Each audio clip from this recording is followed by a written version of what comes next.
నీ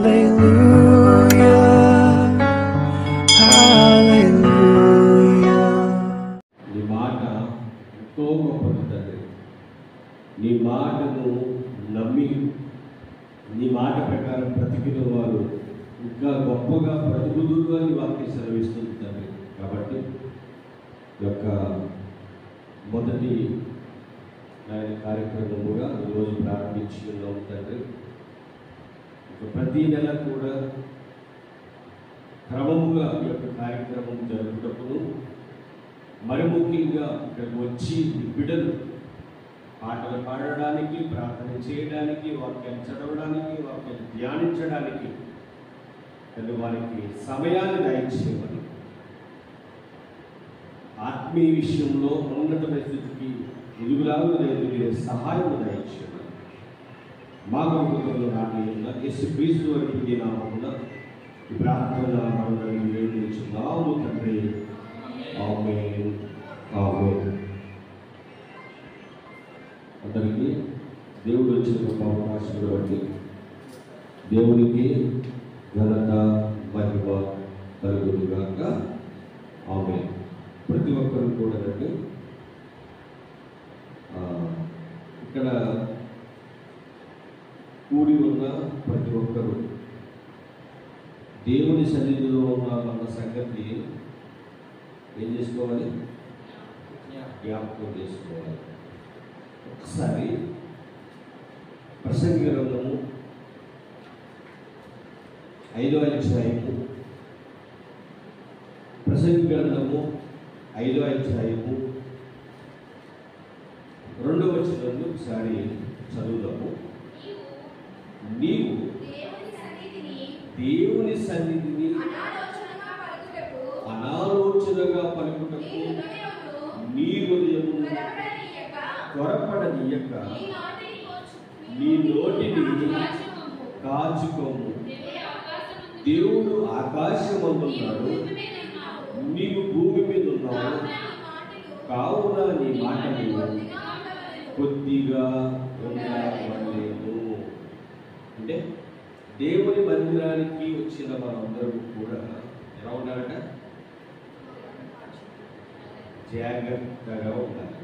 మొదటిగా మనం జాగ్రత్త పడాలి. జాగ్రత్త ఎలా పడాలి అని అంటే ఇక్కడ రెండు మాట్లాడతారంటే, నీవు దేవుని సన్నిధిని అనాలోచనగా పలుకుటకు నీ హృదయము త్వరపడనీయక. జాగ్రత్తగా. ఇక్కడ ఉన్న మీరందరూ కూడా అనాలోచనగా ఉండకూడదట. ఫస్ట్ ఆఫ్ ఆల్ మనం నేర్చుకోవాల్సిన విషయం ఏంటంటే, మన ఆలోచన ఎలా ఉండకూడదు అంటే వ్యర్థమైన వాటిగా ఉండకూడదు. ప్రతి ఆలోచన దేవునికి నచ్చే ఆలోచనగా ఉండాలి. యవనస్తులు ఈ విషయాన్ని చాలా బాగా పాటించారు. ఇది మనకు అర్థమైతే కీర్తన గ్రంథంలో చదివిన మాట మొదటిగా మనం జ్ఞాపకం చేసుకుంటాము. ఎందుకంటే ఈరోజు ప్రపంచంలో యవ్వనస్తులు అనేవారు ఒక బహుబలముగా రాబోయే కాలంలో కూడా వారికి మంచి భవిష్యత్తు ఉన్నట్టుగా మనకి చాలా విషయాలు తెలుస్తుంది. అయితే మన యవ్వనస్తులు మంచిగా, యథార్థముగా, నీతిగా బ్రతకాలంటే ఏం చేయాలి? బైబిల్ ఒక చక్కటి మాట చెప్పింది. ఏం చెప్పిందంటే 119:9 యవనస్తులు దేని చేత తమ నడత శుద్ధిపరుచుకుందురు అంటే అక్కడ ప్రశ్న వేసాడు. ఫస్ట్ ప్రశ్న ఏంటో ప్రశ్న? యవ్వనస్తులు అంటే ఎవరి గురించి? ఇక్కడ మీ అందరి గురించి. అంటే యవ్వనస్తులు ఇప్పుడు ఎలా ఉండాలంటే మంచిగా, మంచి ఆలోచనలు, ఇంకా బాగా చెప్పాలంటే మంచి హృదయం, ఇంకా బాగా చెప్పాలంటే నీ హృదయములో నుంచి ఇవి రావాలి, హృదయములో నుంచి ఇవి రావాలి, జీవధారలు బయలుదేరాలి. జీవధారలు బయలుదేరాలి అంటే నీ హృదయాన్ని ఏం చేయాలంట? జీవధారలు ఎక్కడి నుంచి బయలుదేరాలి? ఎక్కడి నుంచి రావాలి? హృదయంలో నుంచి రావాలి అని అంటే ముందు మనం ఏం చేయాలి? ఇక్కడికి వద్దాము. సామెతలు ముందు మన హృదయాన్ని పరిశుభ్రంగా ఉంచుకోవాలి అని అంటే ఏం చేయాలో చెప్తాడు ఇక్కడ. సామెతల గ్రంథము 4వ అధ్యాయము, సామెతల గ్రంథము 4వ అధ్యాయము 20వ వచనం. నా కుమారుడా నా మాటలను ఆలకింపు, నా వాక్యములకు నీ చెవియొగ్గుము, నీ కనుల ఎదుట నుండి వాటిని తొలగిపోనీయకుము, నీ హృదయమును వాటిని భద్రము చేసుకునుము. అంటే హృదయములు ఏం చేసుకున్నట? భద్రం. దేన్ని భద్రం చేసుకోవాలి? వాక్యాన్ని భద్రం చేసుకోవాలి. అంటే వాక్యాన్ని భద్రం చేసుకోవాలంటే మనం దేవుని మాటలు ఏం చేయాలంట? వినాలి. మరొక మాట ఏం చెప్పాడంటే ఇక్కడ, అవి 22వ వచనం, దొరికిన వారికి అవి జీవమును, వారి సర్వ శరీరములకు ఆరోగ్యమునిచ్చును. నీ హృదయములో మాట అంటే నా హృదయములో నుండి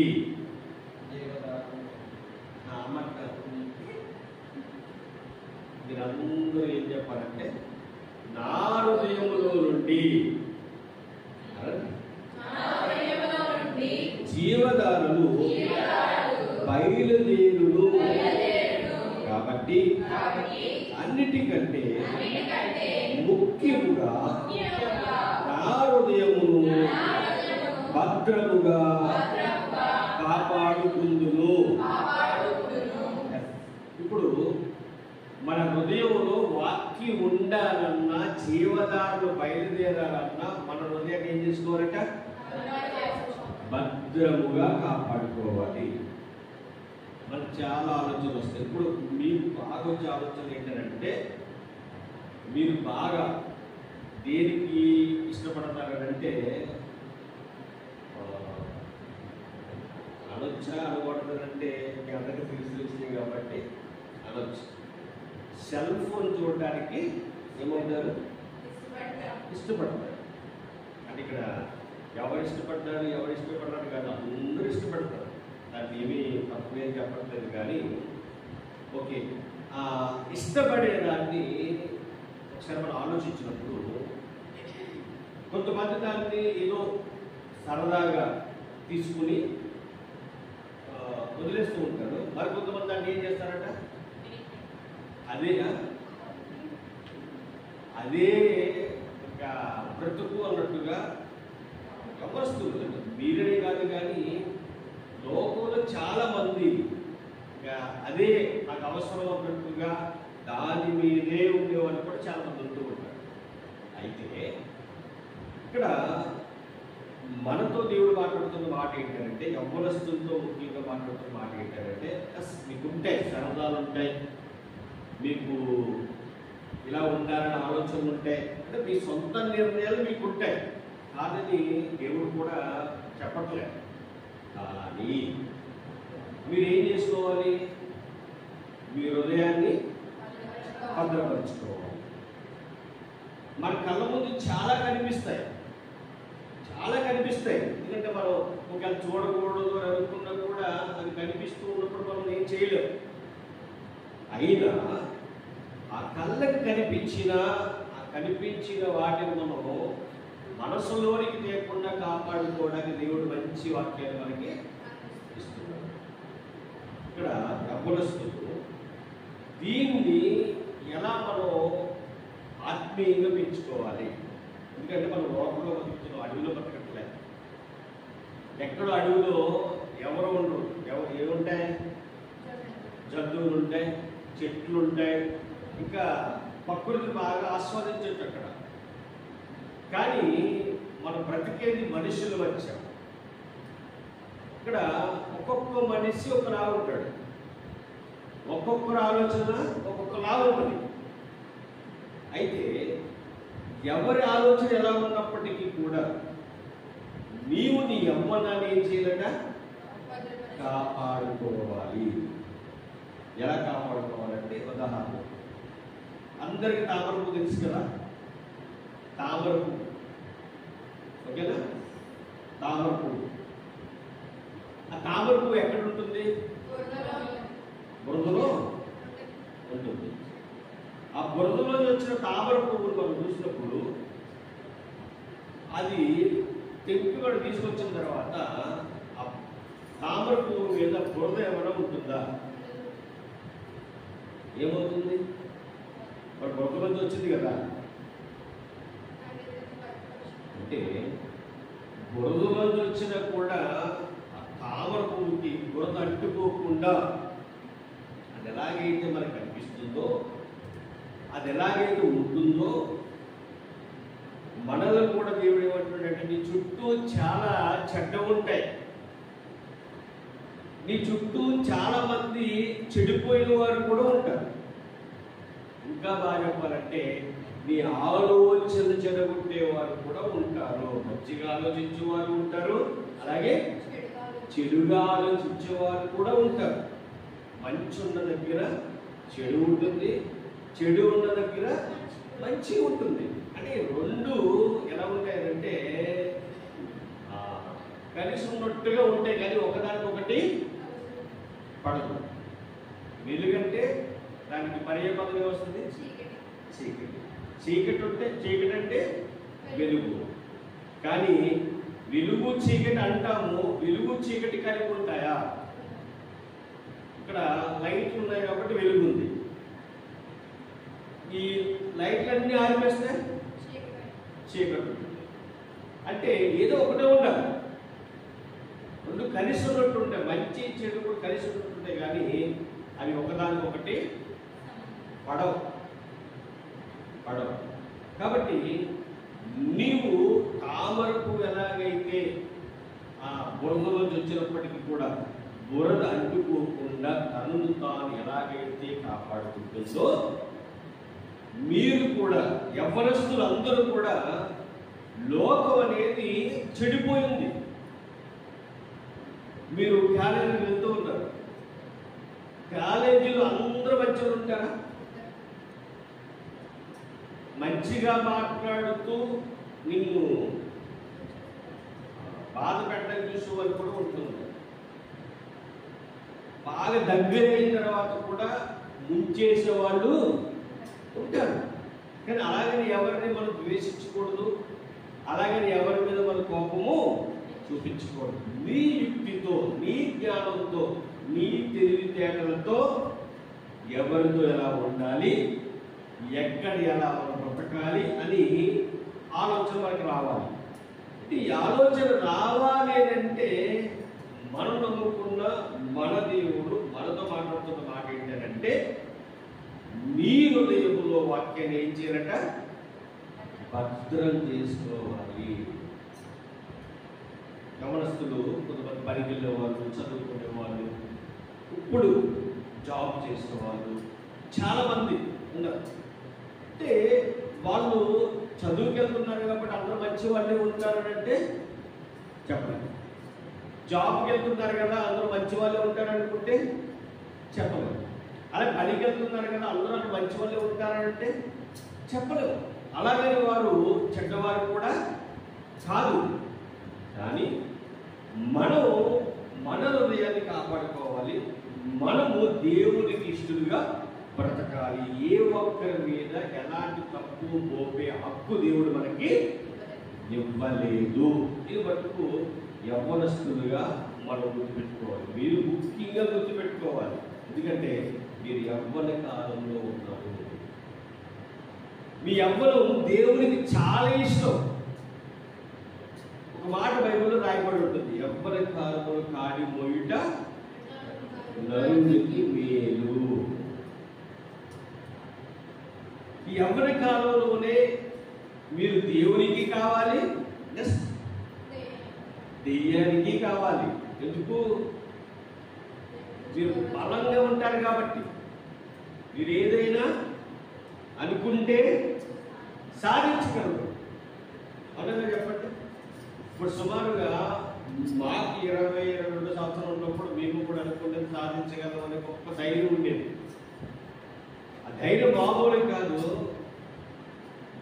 ఎలాంటి పని చేయడానికైనా మేము సిద్ధంగా ఉండేవాళ్ళం. ఎందుకంటే మానవ బలం ఉండేది కాబట్టి. అప్పుడున్న ధైర్యం ఇప్పుడు ఉంటుందా? అప్పుడున్న బలం ఇప్పుడు ఉంటుందా? ఉండదు. కానీ దేవుడు మీకు యవ్వనంలోనే మీకు బలం ఉండగానే దేవుడు మీకు నేర్పిస్తున్న మాట ఏంటంటే, నీ బలము గొప్పది, నీకున్న శక్తి గొప్పది. నీ బలాన్ని, నీ శక్తిని వ్యర్థమైన వాటికి ఉపయోగించొద్దు. యవ్వనంలో మీరు పట్టుకునేది బలమైన గొప్పదైన దేవుని పట్టుకున్నారు కనుక మీ జీవితాలు ఉన్నతంగా ఉంటాయి.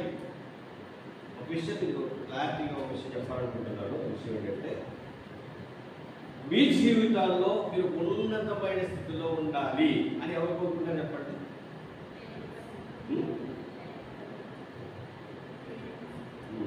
తల్లిదండ్రులు. నిజమే. మిమ్మల్ని ఉన్నతమైన స్థితిలో చూడాలనుకున్న మొట్టమొదటి వారు ఎవరు ఉంటారంటే దేవుడు ఉంటాడు ఫస్ట్. దేవుడు ఉంటాడు ఫస్ట్. దేవుడి తర్వాత ఎవరయ్యారంటే గ్యారంటీగా తల్లిదండ్రులే.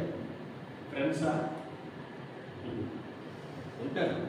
వాళ్ళు కూడా మనల్ని ప్రేమించేవారు ఉంటారు, మనల్ని గొప్పగా చూడాలనుకునేవారు కూడా ఉంటారు.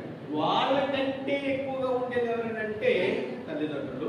తల్లిదండ్రుల కంటే ఎక్కువగా ఉండేది ఎవరంటే దేవుడు. ఇలా మనం ఆలోచించుకొచ్చినప్పుడు తల్లిదండ్రులు ఆలోచించే విధానం ఎలా ఉంటుందంటే, మేము కూలి పని చేసుకుని కష్టపడి ఈ జీవితాన్ని కొనసాగిస్తున్నాము, కానీ మా పిల్లలు అలా ఉండకూడదు. మరి ఎలా ఉండాలి పిల్లలు? వాళ్ళు గవర్నమెంట్ జాబ్ చేసుకోవాలి, తర్వాత ఇంకా సాఫ్ట్వేర్ చేయాలి, ఇంకా ఒక డాక్టర్ అవ్వాలి, ఒక ఇంజనీర్ అవ్వాలి, ఇంకా బ్యాంక్ మేనేజర్ అవ్వాలి, బ్యాంకులో జాబ్ రావాలి, ఏసీలో కూర్చోవాలి. అంటే ఎందుకు వాళ్ళకి కోరికలు? నా పిల్లలు మీ బతుకున్నట్టుగా మీ పడిన కష్టాలు ఆ పిల్లలు పడకూడదు. ఎన్ని ఆలోచిస్తారు తల్లిదండ్రులకి తెలుస్తున్న విషయం. వివాహం చేసి పంపించేటప్పుడు తల్లిదండ్రులు ఆలోచించే విధానం ఏంటంటే, వివాహం అంటే ఒక పెళ్లి జరిపించడానికి కుమార్తె కానీ కొడుకు కానీ వాళ్ళు ఏం ఆలోచిస్తారు తెలుసా? నా కొడుక్కి మంచి భార్య రావాలి, నా కూతురికి మంచి మొగుడు రావాలి. ఎందుకనంటే వాళ్ళకి ఎటువంటి ఇబ్బంది ఉండకూడదు, ఎటువంటి సమస్యలు రాకూడదు. అంటే చూడండి, మీ గురించి మీ తల్లిదండ్రులు ప్రతి విషయంలో కూడా గొప్పగా ఆలోచిస్తున్నారు. అంటే ఎందుకు ఇవన్నీ అని అంటే, మీ జీవితము ఉన్నతంగా ఉండాలి. ఈ లోకపు తల్లిదండ్రులు మీ గురించి ఎలా ఆలోచిస్తున్నారు? మీ జీవితాలు బాగుండాలి. మేము ఒకప్పుడు ఇబ్బందుల్లో ఉండి చాలా కన్నీళ్ళు విడిచాము. నా కొడుకు అలా ఉండకూడదు, నా కూతురు అలా ఉండకూడదు.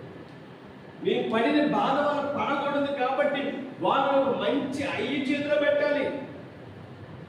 తల్లిదండ్రుల ఆలోచన ఎలా ఉంటాయండి అంటే, ఒక యవ్వనస్తులుగా మీ గురించి మీ తల్లిదండ్రులకు ఎంత గొప్పగా ఆలోచిస్తారో ఒక్కసారి మీరు ఆలోచించండి. ఈ ఇవన్నీ ఆలోచిస్తే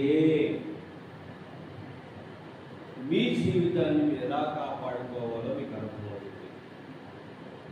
ఎందుకంటే మీ గురించి ఆలోచించేది ఏ ఒక్కరో కాదు, పరలోకములో ఉన్న తండ్రి ఆలోచిస్తున్నాడు, ఇహలోకములో ఉన్న తల్లిదండ్రులు ఆలోచిస్తున్నారు. ఇంకా బాగా చెప్పాలంటే నిన్ను బాగా ప్రేమించే నీ స్నేహితులు కూడా ఆలోచిస్తారు. మనం అనుకుంటూ ఉంటే ఎవరూ లేని ఒంటరిని అనుకుంటావు, కానీ నీకు నేనున్నాను అని దేవుడు మాట్లాడుతున్నాడు. కొంతమంది ప్రేమిస్తూ ఉంటారండి. ఎలా ప్రేమిస్తూ ఉంటారంటే ఒక మంచి వ్యక్తులుగా మంచిగా ఉన్నారని, మీ జీవితాలు బాగుండాలని, అంటే మీకు తెలియకుండానే మిమ్మల్ని బాగా ప్రేమించేవారు చాలా మంది ఉంటూ ఉంటారు. మీరు బాగా ఆలోచించండి. ఎందుకు అని అంటే అది దేవుడు మీ మీద వారిని బట్టి మిమ్మల్ని చూపిస్తున్న ప్రేమ. దేవుడే డైరెక్ట్గా వచ్చేసి నువ్వు నేను ప్రేమిస్తున్నాను అని చెప్పడు. ఆ ప్రేమ ఎవరి ద్వారా దేవుడు పంపిస్తూ ఉంటాడు. అంటే దేవుడికి యవ్వనస్తుల మీద ఉన్న ఒక గొప్ప, నన్ను ఏమంటారంటే దాన్ని ఏమనాలి, నీకేమైనా అర్థమవుతుందని చెప్పే మాటలు, దేవుడు మిమ్మల్ని ముఖ్యంగా యవ్వనస్తుల మీద ఆయన పెట్టుకున్నది ఏంటంటే నమ్మకం. ఏం పెట్టుకున్నాడు ఆయన? నమ్మకం. ఎందుకు యవ్వనస్తుల దేవుడు నమ్మకం పెట్టుకున్నాడంటే మీరు ఏదైనా సాధించాలని ఒక గోల్ మీద ఉందనుకోండి, ఏదైనా ఏం చేస్తారు, మీరు సాధిస్తారు. ఇప్పుడు మీకు సుమారుగా అంటే 19కి తక్కువ అవ్వట్లేదు కదా, మీకు 19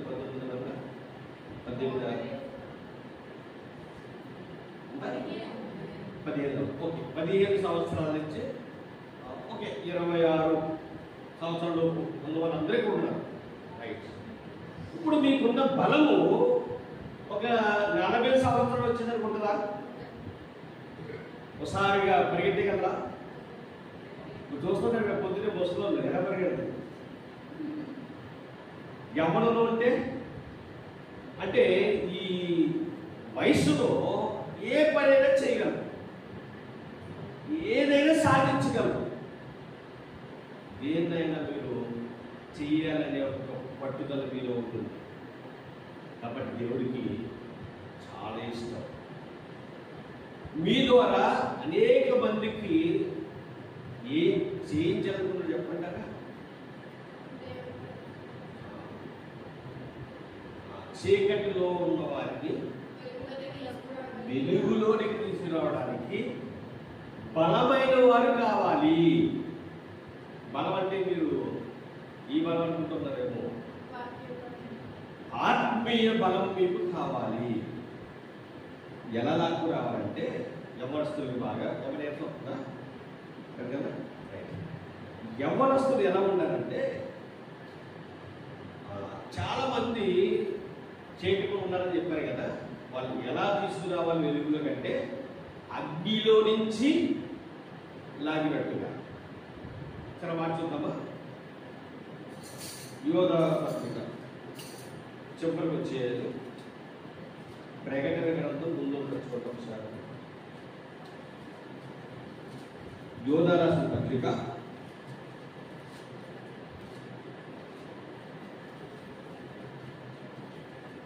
1 అధ్యాయం ఉంటుంది. అందులో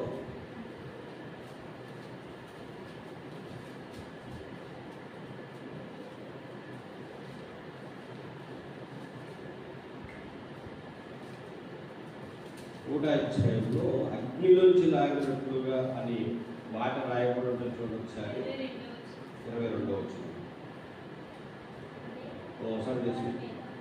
సందేహపడు వారి మీద కనికరము చూపుడి, అగ్నిలో నుండి లాగినట్టు కొందరిని రక్షించుడి. శరీర సంబంధమైన వారి అపవిత్ర ప్రవర్తనకు ఏమాత్రము నొప్పకొనక దానిని అసహ్యించుకొనొచ్చు భయముతో కొందరిని కరుణించుడి. ఇక్కడ అన్న మాట ఏంటంటే 22వ వచనం ముందు చెప్పే మాట, అగ్నిలో నుంచి లాగినట్టు కొందరిని రక్షించండి. అంటే చాలా మంది చీకటిలో ఉన్నారు. చీకటిలో ఉన్న వారు వెలుగులోనికి తీసుకురావాలంటే చాలా కష్టం. అందుకు అది ఒక పరీక్ష, అగ్ని లాంటి పరీక్ష. దేవుని మాట చెప్పడం సులువేం కాదండి. మనం అనుకున్నట్టుగా మైకులో చెప్పేస్తే మారిపోతారనుకుంటే అవదు. మారిపోతారండి? మారిపోదు. మరి ఏం చేయాలంటే వాళ్ళకి అర్థమయ్యే వరకు వాక్యాన్ని ఏం చేయాలి? మనం చెప్పాలి. ఇది ఎవరు అలా చేయగలరంటే యవ్వనస్తులు. ఇప్పుడు ముసలివారు వాక్యం చెప్తున్నారు అనుకోండి, బాగా వృద్ధులు, వాళ్ళకి ఎంతవరకు ఒప్పుకుంటారు చెప్పడానికి? ఎన్నిసార్లు వెళ్ళగలరు వాళ్ళ ఇంటికి? ఎవరైనా ఒక వ్యక్తి మారలేదండి, మారలేని వ్యక్తి వాక్యం చెప్తున్నారు వెళ్ళి ప్రతిసారి. వృద్ధుడు ఎన్ని రోజులు వాళ్ళ దగ్గరికి వెళ్ళగలరు వాక్యం చెప్పడానికి? ఓపిక నశించుకో. కానీ అదే యవ్వనస్తుడైతే ఎన్నిసార్లు వెళ్ళగలిగే శక్తి యవ్వనస్తుడి దగ్గర ఉంటుంది అనమాట. అంటే ఇప్పుడు మనం ఏం చేయాలి? మీరు ఏం చేయాలంటే చీకటిలో ఉన్న వారిని వెలుగులోనికి తీసుకురావాలి. ఆ బాధ్యత దేవుడు యవ్వనస్తుల మీద పెట్టాడు. అందుకే మాటి మాటికి అంటాడు యవ్వనస్తులకు చాలా మాటలు ఉన్నాయి, అవన్నీ చెప్పాలంటే చాలా టైం పడుతుంది. కనుక ఈరోజు కొన్ని మాటలు చెప్పడానికి ఇష్టపడుతున్నాను. అసలు మిమ్మల్ని దేవుడు కోరుకోవడానికి రీజన్ ఏంటని చెప్పేసి పైన తీసుకెళ్తున్నాం. మిమ్మల్ని దేవుడు ఇష్టపడగల కారణం ఏంటి అంటే మీ ద్వారా దేవుడు తన పనిని జరిగించుకోవాలని మిమ్మల్ని కోరుకుంటున్నాడు. మిమ్మల్ని ఇష్టపడుతున్నాడు. ఇంకా బాగా చెప్పాలంటే మీరు వెళ్ళే ప్రతి చోటకి మీతో పాటు దేవుడు వస్తున్నాడు, మీకు తోడుగా ఉంటున్నాడు. ఏ చెడు నేర్పురాలో మీ మీద పడకుండా దేవుడు ఏం చేస్తున్నాడు? కాపాడుకుంటూ వస్తున్నాడండి. నిజంగా ఆ మాట మనకి చాలా ఆనందాన్ని ఇవ్వాలి, చాలా సంతోషాన్ని ఇవ్వాలి. ఎందుకంటే లోకంలో చూస్తున్నాం కదా, చాలా మంది దారుణమైన స్థితికి వెళ్ళిపోతున్నారు. మొన్న ఎక్కడో కానీ ఒక అమ్మాయిని ఏం చేశాడు? ఎవరొస్తారు దారుణంగా చేసేసాడు. ఆడపిల్లకి ఎక్కడ సెక్యూరిటీ అనేది లేదు. అంటే యవ్వనాన్ని దేవుడికి వాడవలసిన వారు ఏం చేస్తున్నారంటే దెయ్యం పని చేస్తున్నారు వాళ్ళు. చూడండి దెయ్యం ఎలా వాడేసుకుంటున్నాడు. కానీ చాలా జాగ్రత్తగా ఉండాలి. మీ ఆలోచన చెడగొట్టడానికి అపవాది గడి అనేకమైన వెర్రలు కూడా వేస్తూ ఉంటాడండి. చాలా జాగ్రత్తగా కాపాడుకుంటూ ముందుకెళ్ళాలి. రెండు మాటలు దేవుడు చెప్పిన మాటలు, యవ్వనస్తుల గురించి అంటే మీ గురించి చెప్పిన మాటలు నేను జ్ఞాపకం చేస్తాను. ఒకసారి 148, ఇప్పుడు ఆల్రెడీ 119 చదివే కదా, ఒకసారి చదువుకుని అప్పుడు 148కి వెళ్దాం. ఏమన్నారు ఒకసారి చూద్దాం. 119వ అధ్యాయము 9వ వచనం. యవ్వనస్తులు దేని చేత తమ నడతను శుద్ధిపరుచుకుందురు? నీ వాక్యం బట్టి దానిని జాగ్రత్తగా చూచుకున్న చేతనే కదా. అంటే వాక్యము మనలో ఉండాలి. అంటే మీకు ఏం చూపించాను ఇందాక? సామెతల గ్రంథము 4వ అధ్యాయంలో మాట చూపించారు. వాక్యాన్ని నువ్వేం చేయాలి? హృదయపరి పలక మీద రాసుకోవాలి. రాసుకోవాలంటే ముందు నువ్వు హృదయాన్ని ఏం చేసుకోవాలి? జాగ్రత్తగా కాపాడుకోవాలి. Okay, right. తర్వాత మళ్ళీ ఎక్కడికి వెళ్ళాం మనం? యోధాపత్రికి వెళ్ళాం. అంటే యవ్వనస్తులుగా ఉన్న మనము అగ్ని నుంచి లాగినట్టుగా కొందరినైనా లక్ష్యంలోనికి నడిపించాలి. ఇప్పుడు సామెతల గ్రంథము, అదే కీర్తన గ్రంథము 148వ అధ్యాయం చూసాం. సామెతల గ్రంథం 148వ అధ్యాయము కీర్తన గ్రంథము 12వ వచనం. 148వ అధ్యాయము కీర్తన గ్రంథము యవ్వనులు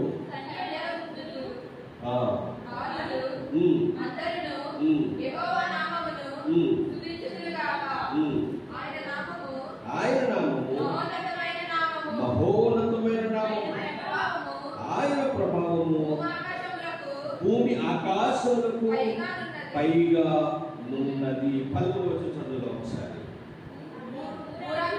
భూరాజులారా, సమస్త ప్రజలారా, భూమి మీద ఉన్న అధిపతులారా, సమస్త న్యాయాధిపతులారా, యెహోవాను స్తుతించుడి. యవ్వనులు, కన్యలు, వృద్ధులు, బాలురు అందరూ యెహోవా నామమును స్తుతించుదురుగాక. అందరూ ఇక్కడ అంటే ఒకరు విడిచిపెట్టలేదు. యవ్వనులు, తర్వాత కన్యకులు, తర్వాత వృద్ధులు, బాలుడు. అంటే ఈ యావత్ ప్రపంచంలో ఉన్న వారందరూ కూడా ఏం చేయాలి? దేవుణ్ణి స్తుతించాలి, దేవుని గణపరచాలి. ఈ విషయాన్ని బాగా ఆలోచించినప్పుడు ఎలా గణపరచగలరు, ఎప్పుడు స్తుతించగలరు, ఎప్పుడు దేవుని నామాన్ని మహిమపరచగలరు అని అంటే యవ్వనస్తులతో దేవుడు మాట్లాడుతూ అంటున్నాడు, మీరు వాక్యాన్ని చదవటం వలన. ఏం చేయడం వలన? వాక్యాన్ని చదవటం వలన. మిమ్మల్ని అందరిని అడుగుతున్నాను, సామెతల గ్రంథము పూర్తి చేసిన వారు ఎవరైనా ఇందులో ఉన్నారా?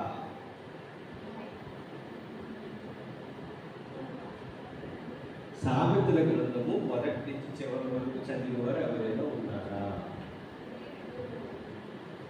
మీరు ఎవరు చదవలేదు కదా? చదివారు? మీరు ఎవరికి చదవాలి?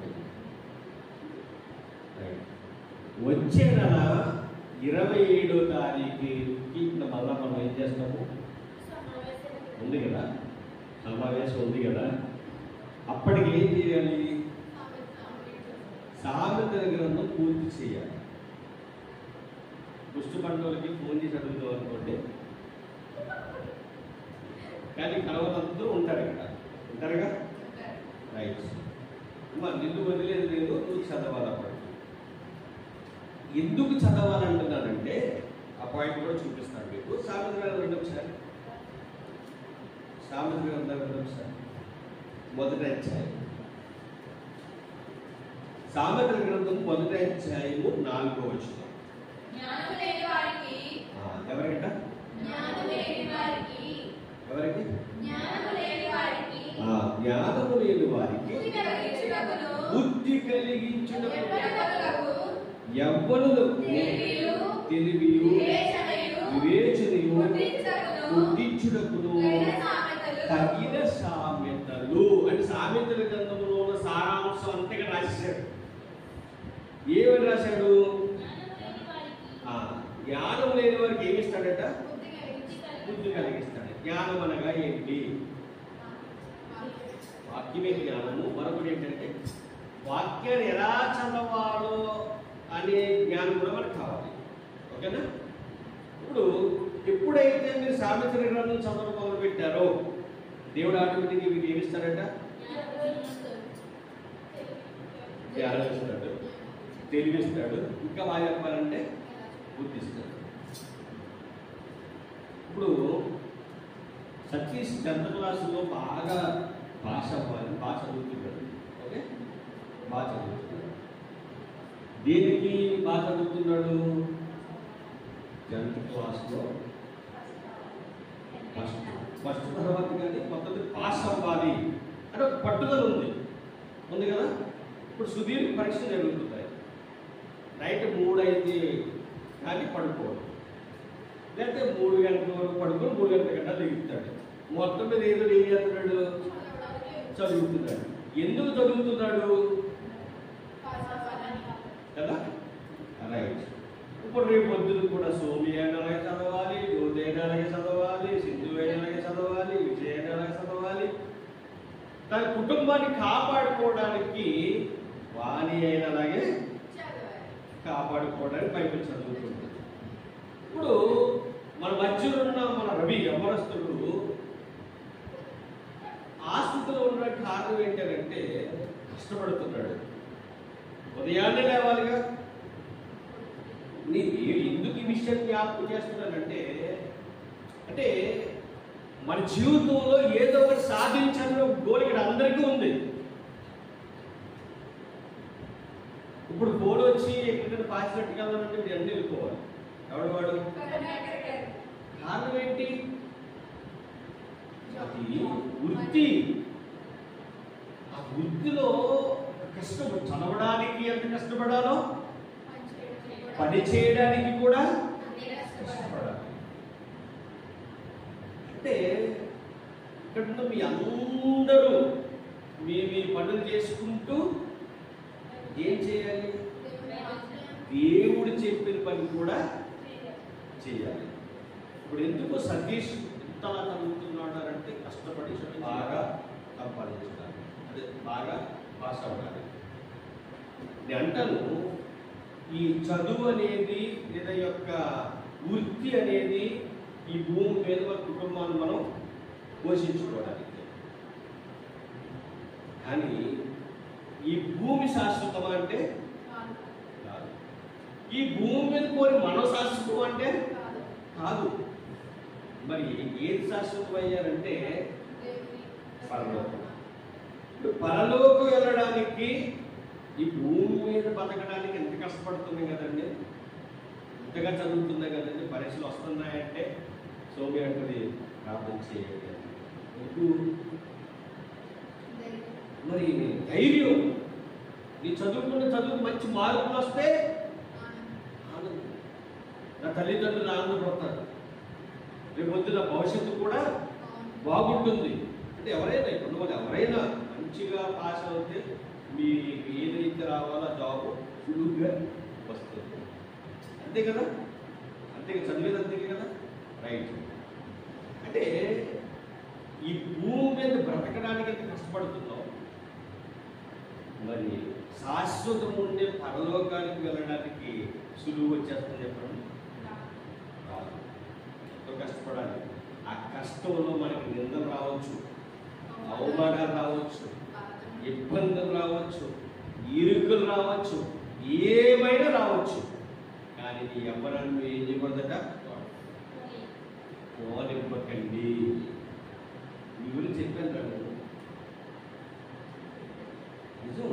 ఎందుకు అంటున్నారంటే మనం కష్టపడాలి, పరలోకాన్ని సంపాదించాలి. భూమి మీద కష్టపడాలి, కుటుంబాన్ని ఆనందంగా చూడాలి.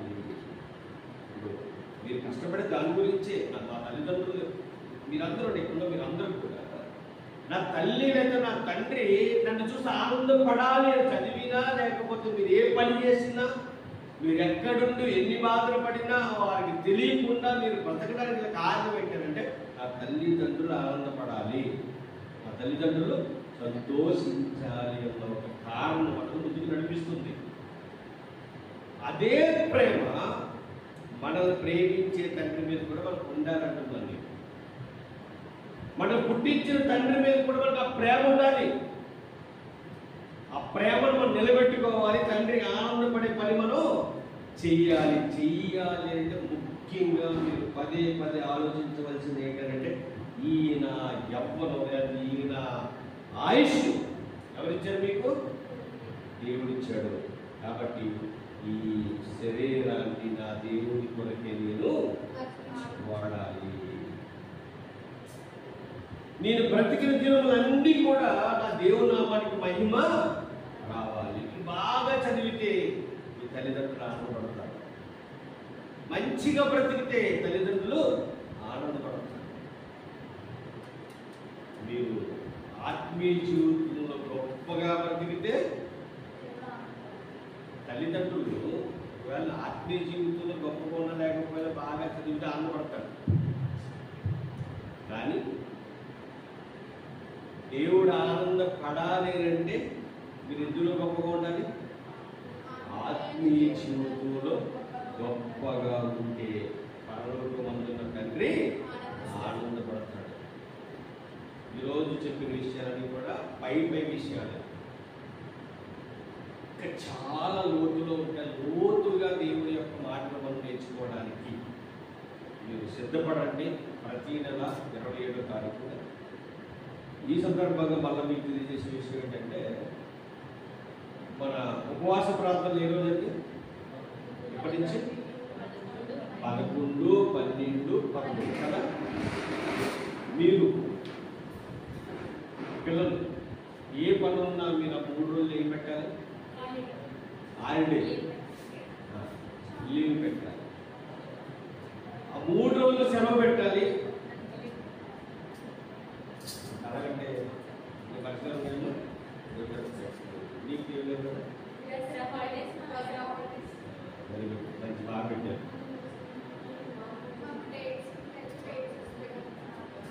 Okay, right. అయితే దేవుడు అందరూ ఒకసారి ఈ 3 రోజులు ఉపవాసం ఉండి ప్రార్థన చేయగలిగారు. అంటే 3 రోజులు వర్షం అని చెప్పట్లేదు. ఉదయం ఏమి తినకుండా మధ్యాహ్నం 3 వరకు, ఇంకా మీకు బాగా ఉండాలనిపిస్తే సాయంత్రం ప్రార్థన అయ్యే వరకు ఉండి సాయంత్రం తినేసి భోజనం, లేకపోతే మధ్యాహ్నం 3 గంటల భోజనం చేసి ఎవరు మీరు ఉండాలి కంపల్సరీగా. నీకే అందరికీ చెప్తున్నారు. ఉపవాసము మంచిది తాగొచ్చండి. ఇప్పుడు మంచిది తాగకూడదు అనుకుంటారు, మంచిది తాగొచ్చు. ఇంకా బాగా చెప్పాలంటే భర్త చూసుకొని తాగొచ్చు, తప్ప ఏమీ లేదు. అంటే దాన్ని ఎందుకు తాగకూడదు అంటే లిక్విడ్ కానీ ఇబ్బంది ఏం కాదు, కానీ ఆహారం అనేది తినకుండా మీరు జాగ్రత్తగా పర్లేదు ఉండొచ్చు. దేవుడు ఇచ్చింది టేస్ట్ మరి తాగడానికి కదా. భోజనం తింటే పొట్ట బరువెక్కి తమ కోడకి దారేస్తారు, అందుకు చేయగలరు. కానీ రైట్, ఆ 3 రోజుల ఉపవాసం ఉండడానికి ప్రయత్నం చేయండి. ఆ 3 రోజుల ఉపవాసంలో మీరు ఏదైతే కోరుకుంటున్నారో, ఏదైతే మీ జీవితంలో జరగాలనుకుంటున్నారో అది ప్లస్ కూడా ఉంటారు. ఏంటి చెప్పంటారా? ఆత్మీయ జీవితంలో ఉన్నతంగా ఎదగాలి. ఇందాకే ఒక పోస్ట్ పెట్టారు, పోస్ట్కి వెంటనే రిప్లై ఇచ్చారు. ఏంటంటే స్టేటస్ అన్నమాట. పోస్ట్ మీద స్టేటస్ ఏం పెట్టారంటే, అప్పుల గురించో లేకపోతే ఇంకో దాని గురించో దేవుని నమ్ముకోవడమే కాదు, మీ పాప జీవితాన్ని పోవడానికి ఆత్మీయ ఎదగాలని కూడా ఏం చేయాలి? మీరు ప్రార్థన చెయ్యండి అని పెట్టారు. అప్పుడు వెంటనే పెట్టారంటే అన్నిటి గురించి ప్రార్థన చేయాలి, అందరి గురించి ప్రార్థన చేయాలి. అంటే మన స్టాండర్డ్ ఏంటంటే అప్పుతో ఉన్నవాడి గురించి ప్రార్థన చేయాలి, అనారోగ్యంతో ఉన్నవాడి గురించి ప్రార్థన చేయాలి, తర్వాత సమస్యలు ఉన్నవారి గురించి ప్రార్థన చేయాలి. ఇలా అందరి గురించి ప్రార్థన చేస్తూ చెప్పాల్సిన మాట ఏంటంటే, తండ్రి ఈ లోకం మట్టిగా బ్రతకకుండా నీ కొరకు బ్రతికే జీవితాన్ని కూడా వీళ్ళకి దయచేసి తండ్రి అని ప్రార్థన చేయాలి. ప్రార్థన చేస్తూ ఈ ఉన్నతమైన యవ్వన జీవితాన్ని దేవుని కొరకే చేయాలి, ఖర్చు పెట్టండి. దేవునికే మీకు దేవుడిచ్చిన ఆ సమయానంతటినీ కూడా ముందుకి తీసుకువెళ్ళండి. దేవుడు మిమ్మల్ని మీ కుటుంబాన్ని దీవించి ఆశీర్వదించుగాక. ప్రార్థన చేద్దాం. ప్రార్థన.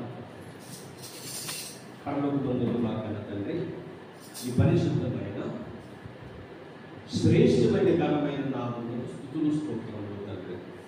దరిద్రులైన నీ బిడ్డలకు తండ్రి, యవ్వనంలో నీ బిడ్డలతో కొద్ది నిమిషాలు మాట్లాడడానికి అవకాశం ఇచ్చారు తండ్రి. ఈరోజు నీ సంగతులను తండ్రి వారికి పైనే చూపించారు తండ్రి. ఒక్కసారి ఆ మాటలు వినని బిడ్డలు తండ్రి, నీ మాటలు లోబడి నిజమే కదా, నా పట్ల నా దేవునికి గొప్ప ప్రణాళిక ఉంది కాబట్టి ఆయన చెప్పిన దాని ప్రకారంగా ఆయన బ్రతకమన్నట్టుగానే ఈ బ్రతకాలి అని ఒక నిర్ణయం నీ బిడ్డలు తీసుకుని, ఇదిగో నాయన నీ బిడ్డలు స్కూల్కి వెళ్ళేవారు ఉన్నారు, కాలేజీకి వెళ్ళేవారు ఉన్నారు, వివాహాలు చేసుకున్న వారు ఉన్నారు. అందరినీ జ్ఞాపకం చేసుకుని తండ్రి వారికి మీరు ఇచ్చిన విలువైన యవ్వనాన్ని కాపాడుకుంటూ తండ్రి నీ పనిలో ఉండే ఒక భాగ్యం ప్రతి ఒక్కరికి దయచేయమని. అలాగే నాయన యవ్వన కాలంలో కాడి మోయడానికి మేలు అన్నావు.